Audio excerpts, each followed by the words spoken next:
And we're live. Hello, hello, hello. I feel I've missed everybody because I wasn't here last week, but I'm really excited to be here this week because I have my lovely friend and wonderful friend from Belgium, Tina Jarvet. Hello, Tina. Hello, Sarah. So nice to see you. And you too. Tina with two eyes, everybody. As you can see, Tina has two eyes, but also in her name. And that was one of the first things I loved about you. I saw that you'd written Tina with two eyes and you wrote EYES. And I thought, that's brilliant. This girl's got a sense of humor. I like her. She's fabulous. And sure enough, you are. I can't remember how we met, but it was some kind of LinkedIn connection via somebody else, I would imagine. Probably Gillian, I would imagine, Gillian Whitney, I guess. But in that LinkedIn way where people just bump into people, it's just so wonderful. And we have met in person, which was a delight. So Tina, do you want to introduce yourself? So actually, I'm going to start by introducing Tina as the headhunter on your side. And I love that. I love that you're on people's side. You're really, really supporting them. You also have another skill, which we will talk about. And you've also published 2 books, which is amazing. So Tina, please say hello and introduce yourself. So hello, everyone. My name is Tina Jarvet, and I work as a headhunter. I worked in the executive search industry for the past 20 years, and most of my work is through LinkedIn, meaning I find candidates for multinational organizations through research on LinkedIn. So everyone is there, and this is probably where we have met. And I think LinkedIn is one of the best professional social media platforms where to invest your time to make sure that you have, I would say it's the best insurance for your career to be visible on LinkedIn. And that's what my first book was about that I wrote last year. I love that. I love that you use the word insurance. And that makes it feel very safe, but also really necessary. And why do you think it is so important for LinkedIn? And do you think it's changed? Do you think it's become more important or less important, or has it always been important? Yesterday, I was at the very interesting lecture at the UN Women in Brussels, and there was we were talking about appearance and our how we make a first impression. And there it was: is it your clothing? Is it your communication? Is it your behavior? Or is it the digital part that's the most important? And actually, I didn't raise my hand for digital, but I was like, of course, it's the digital. Like the first time I meet anyone with whom I work with, it's always digital. I Google them, I look at their LinkedIn profile. If you're not there, do you even exist? So your digital footprint is so important. So I can't emphasize it enough how important it is to update your LinkedIn profile. Or if you don't have one, get one today. Yeah, absolutely get one today. And I always say it's your shop window, your Yes. LinkedIn profile, and you don't want people coming, arriving at your shop and it looks closed or run down and not given any attention, do you? And it's free. It's free, guys. So it's so important to make the most of it. And also, I love that. I mean, I don't suppose you meet your candidates anymore, do you? Your clients? I do. I You do. do? Yes. Yes. So, yeah, even this week. So it still happens because when you go to a later stage, like first interview, of course, normally it's on the phone, then it's a video interview, and then also in person because it's so important. And people look different. Like when we met in person, we were like, "Oh, you're so Slim. It is funny because you don't know how tall anybody is, or short, or whatever. No, and neither of us are very tall. But yeah, no, it's always a surprise, isn't it? Exactly. So, but always the first impression is the digital one. And you said it's free. Yes, it's free for the users. But I work as a headhunter, so I pay a lot of money to have access to all of the profiles on LinkedIn. So it's like thousands of euros per year. So what LinkedIn is earning their money, the revenue comes from the other users like recruiters and people who use Sales Navigator to do business development. That's where the money comes from. That's why it's free. So use the resource, and you just have to put in effort to use it properly. Absolutely, you do, and we will go on to that in a second. But actually, you work with a specific audience, don't you? A specific niche. I work globally, so and it's top management level.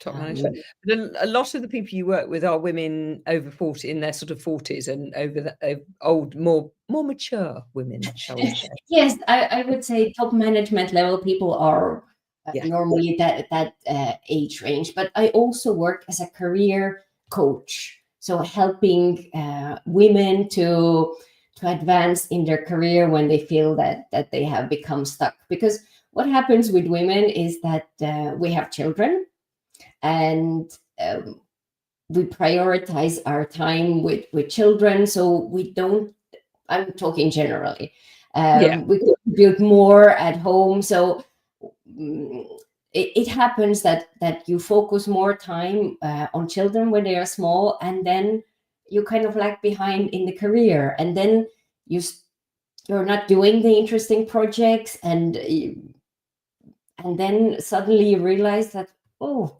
I'm stuck somewhere where now I have time, now I want to contribute.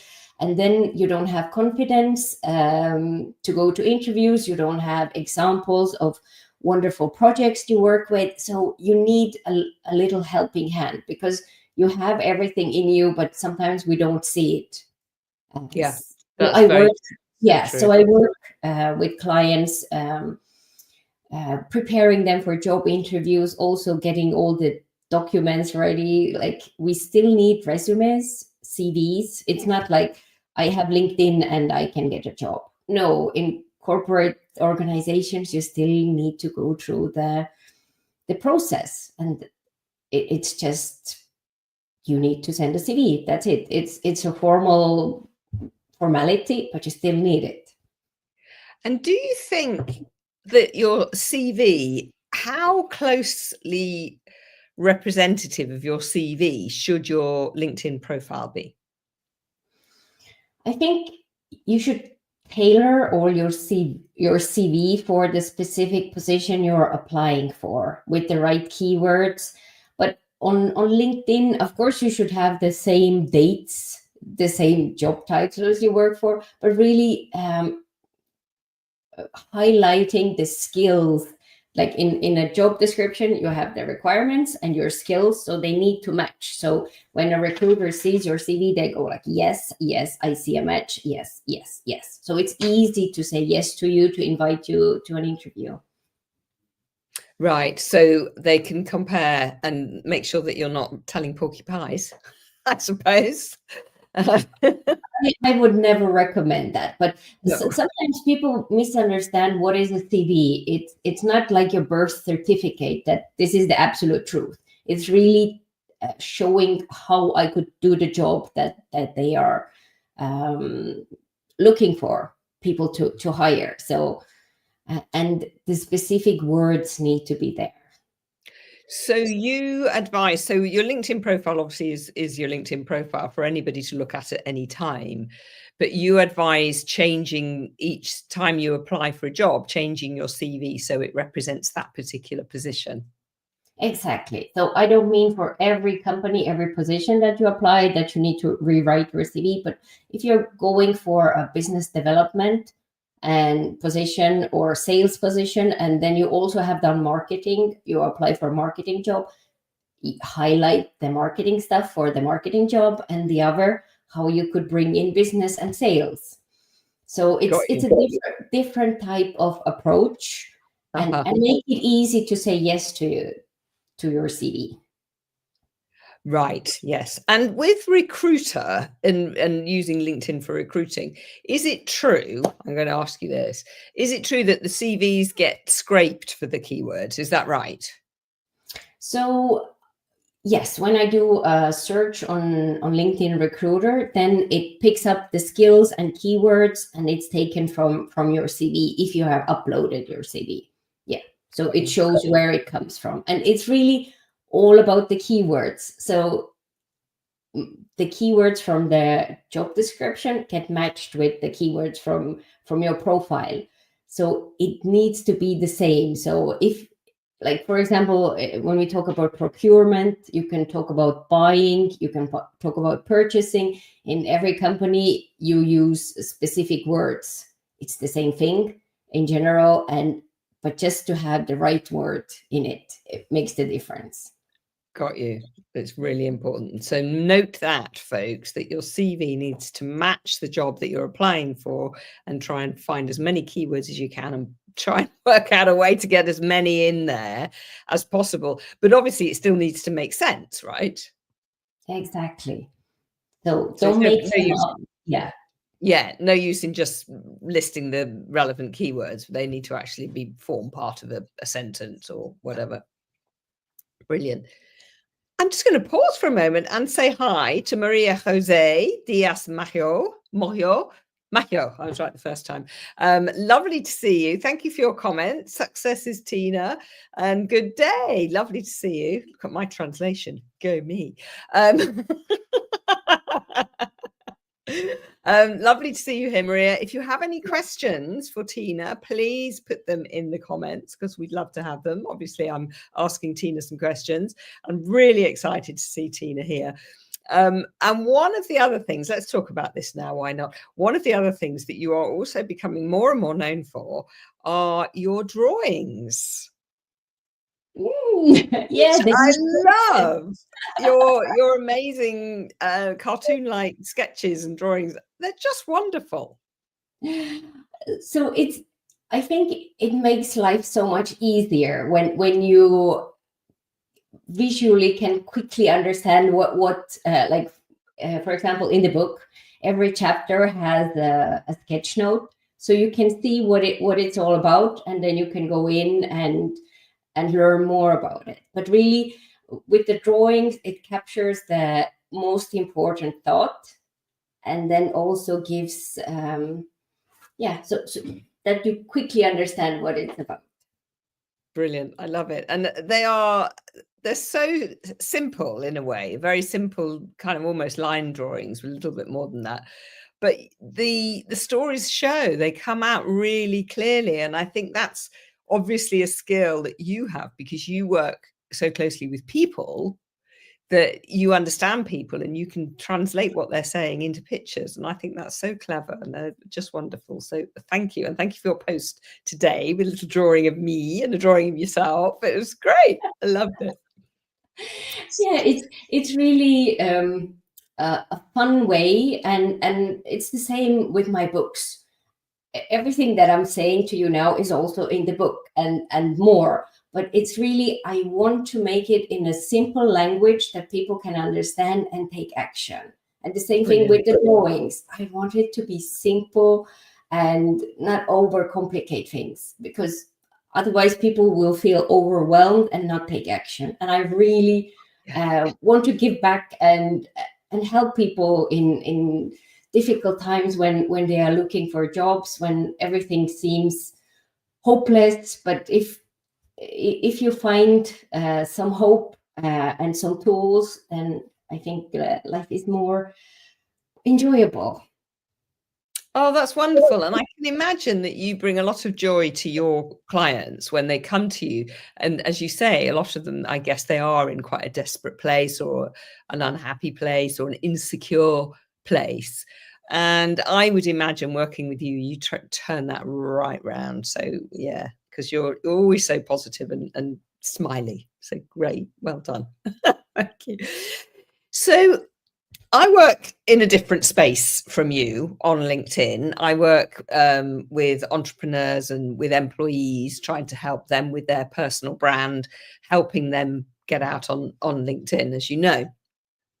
How is it different for somebody like that to somebody who's a job seeker and looking for work? What would you say are the sort of the key differences in their approach to LinkedIn and how they should approach it?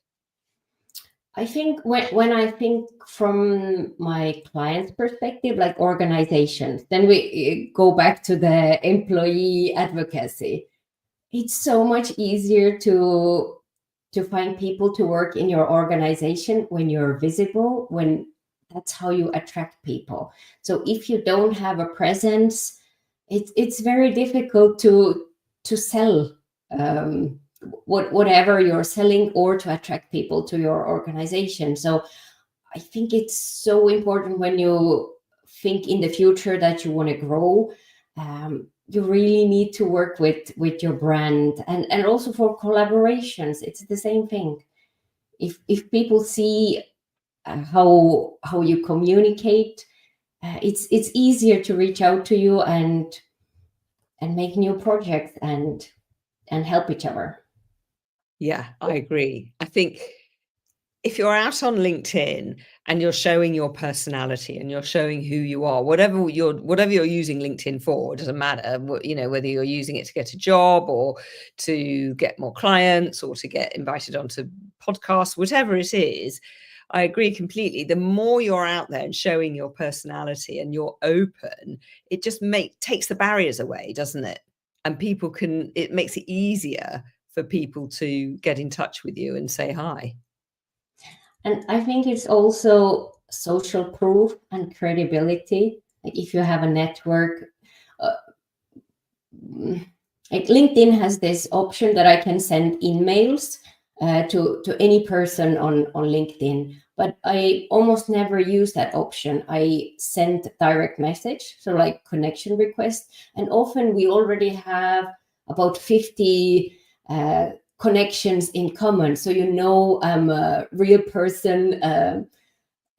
Yeah. So that you trusted the other person. This is what you do with LinkedIn or all your digital footprint. People just want to double check if you really exist, and if you what you say is the same that on digitally and in real life. So And in real life, absolutely. Yeah, no, absolutely. I agree.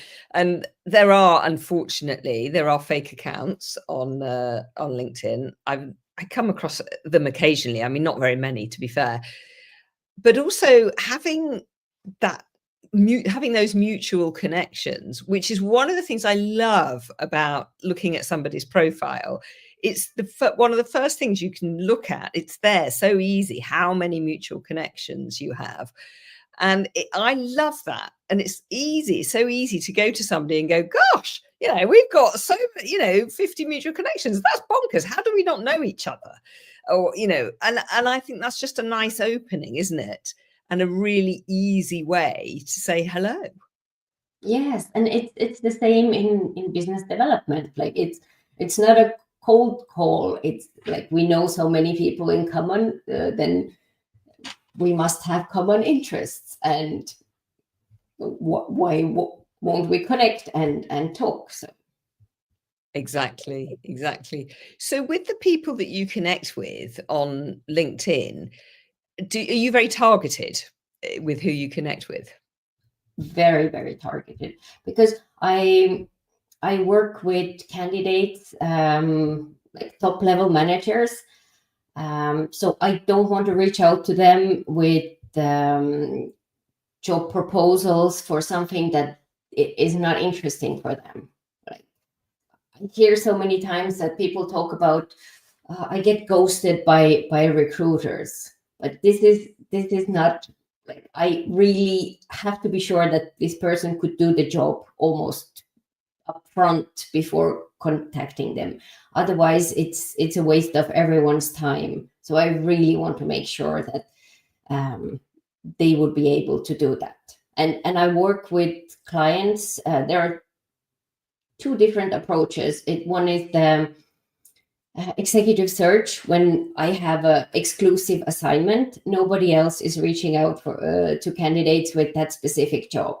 And there is another one where mostly for more junior positions, no cure, no pay. So many companies are working at the same time for the same job, and so you get contacted by different people, and there is like a competition, and only one gets paid. I never work like that. So there, it's all about volume. I work with quality. So I take time to reach out and build a relationship. But that's different approaches. Yeah. Very different approaches from a lot that I hear. And, and it's like in sales, you hear it's a numbers game. We just chuck it out to loads and loads of people and hope one of them sticks. But I don't think LinkedIn works like that. I don't think life works like that. I think people much prefer a bespoke approach and a one-to-one relationship with somebody that really means something. So your approach, you research their, obviously you look at their CV, you get their CV via the recruiter, but you're looking at their profile in quite a lot of depth before you even approach them. Oh, yes. Oh, yes. And it's really the attitude, or people can feel the energy, like when you're desperate, when you want to talk to many people. I always take time to build the relationship, to talk to them, understand about their situation before I even mention what kind of position I'm working with, just to be sure that if they say that it's not for them, then I contact them another time for a different position. But it's really, I want to know about them before I start talking about me. So I think that's the approach. And it would be good for everyone on LinkedIn to start with that one instead of buy my stuff as the first. The buy my stuff approach. I know, the me approach.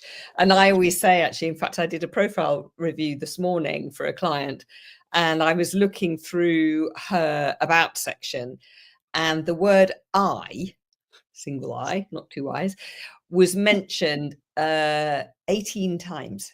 And I thought, no, that's not good. It's you, it's talking, and yes, it's an about me section. That's kind of what it's for. But nobody really cares, do they, about you? In what they care about is, how can you help me? And I use another WIIFM, what's in it for me? And that's the mindset, isn't it, that people have.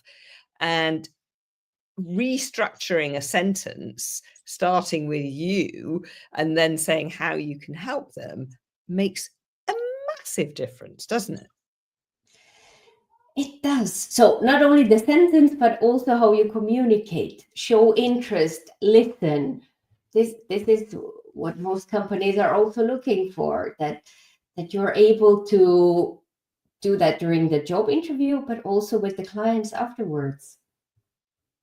Yeah. If you're just doing hard sales without ever stopping and listening, then it's like watching television. It's just one-way communication.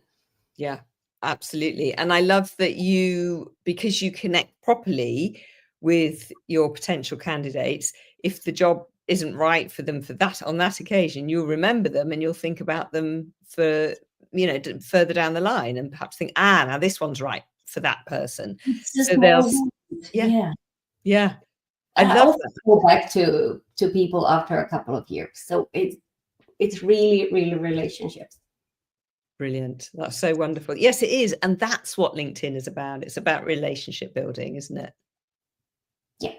And the more people realize that, and the more and more people are realizing it, thank goodness. But it's still, there's still there are still the buy my stuffs around, aren't there? We need to get rid of them. Oh, Tina, this is amazing. I love this. So I'm going to ask you one big question, which is the question I ask everybody. We talked about this earlier. As we are coming to the end. We're not quite at the end. But yeah, if anybody has any questions for Tina, please do pop them in. But I would love you, and this is the question I ask all of my guests at the end of the show as we're coming to the end, is can you give our people who are watching live, people who are watching on the replay, 3 actionable things that they can do that will make a difference? I can think of 3 things.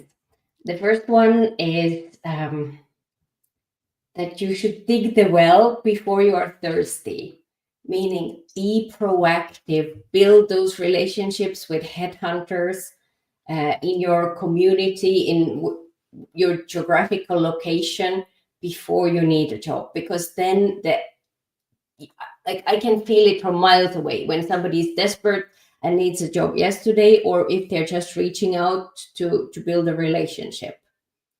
That's first thing. Second thing, on your LinkedIn profile, this is more advanced. If you have had several positions in the same organization,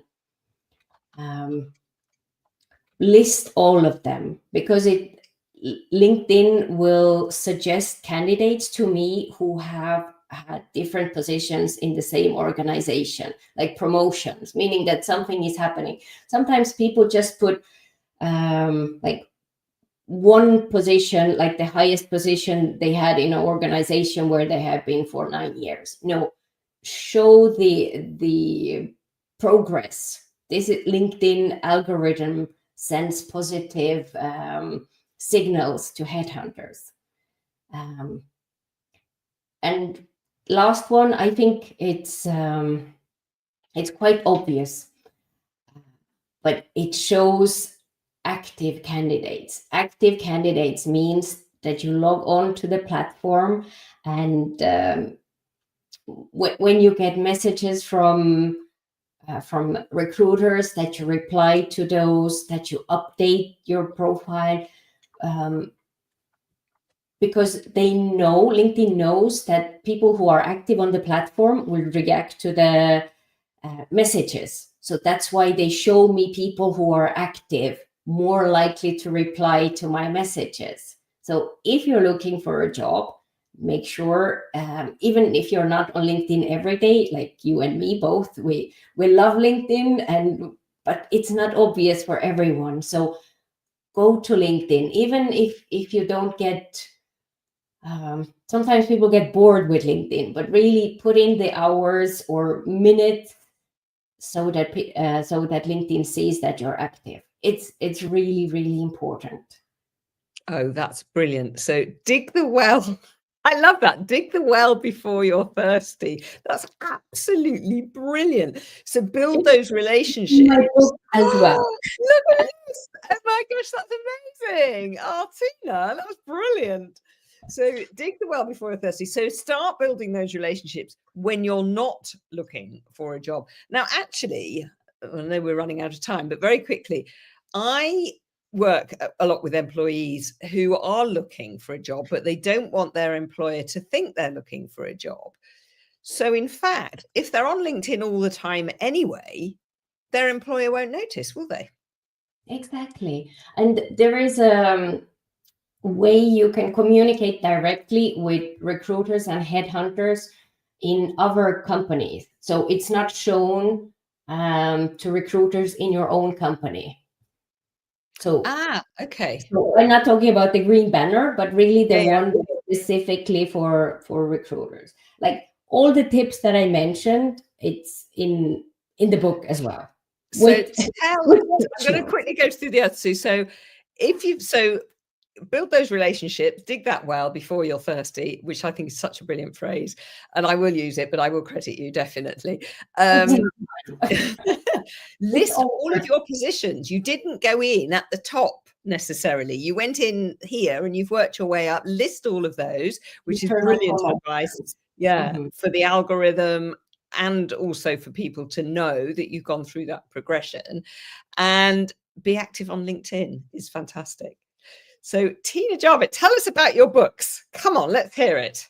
Okay, so all the tips when it comes to LinkedIn being visible for recruiters is in this one. And if you no hablo inglés, then we have the Spanish version. You can find it on Amazon. It's available in Spanish and English. Brilliant. And the second book I wrote last year is called Your Voice Matters, Present from the Heart. And I co-wrote it together with Gillian Whitney.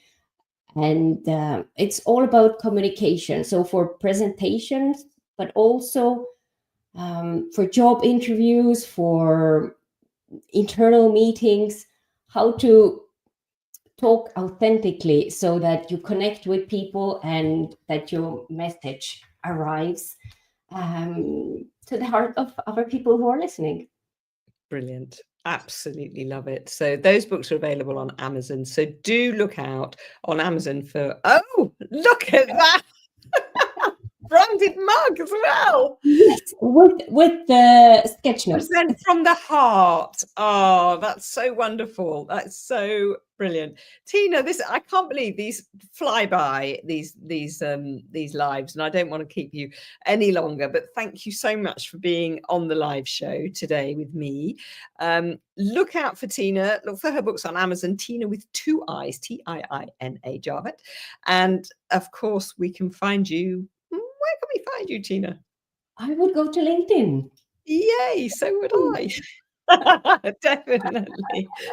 Tina, thank you so much for being with us. And am I going to be seeing you this year? Are you coming over again? I hope so. It would be lovely. And I loved reading your book about employee advocacy. It's really something that people need to buy. It's also on Amazon, right? It is, yes. I flew with it. You can read it on the plane. Easy to follow the steps as well. So thank you for writing the book. And thank you for inspiring people to be more active on LinkedIn. Oh, and you too, Tina. And thank you for showing people that LinkedIn isn't just about posting your CV and hoping it sticks somewhere. It's about what's in here in your heart and building relationships. And I love that you're a big part of what you do. So thank you for sharing that with everybody. And Tina, it's been wonderful. I'm going to play us out with a bit of music, and we're allowed to dance if we wish.